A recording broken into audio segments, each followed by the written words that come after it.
大家好，呢度半隻嘅走地雞呢，我會用半罐啤酒煮一個砂鍋雞。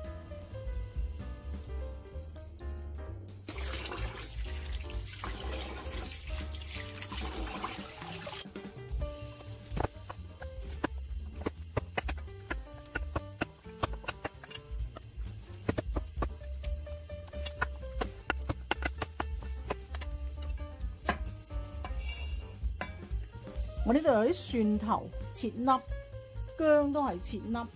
咁如果你有紅葱頭咧，亦都可以切一兩粒紅葱頭落去嘅。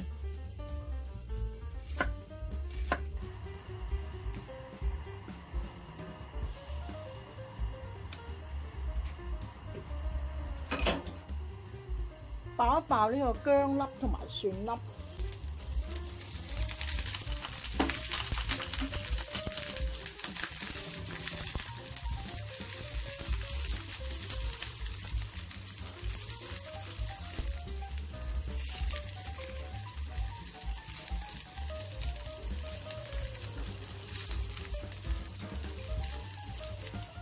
爆香之後咧，就俾我哋嘅雞落去，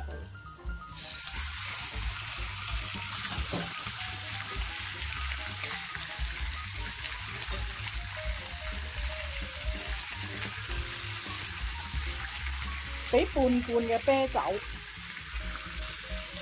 酒類咧都係好搶火嘅，倒嘅時候要小心，唔好倒瀉。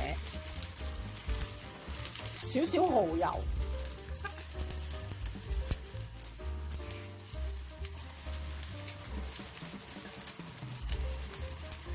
些少鹽，其他調味都唔需要噶啦。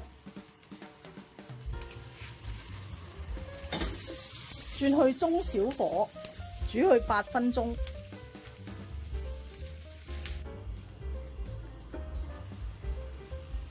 哇，好香啊！呢啲走地雞咧，本身肉質都好鮮味噶啦，我哋唔需要加啲太複雜嘅調味料。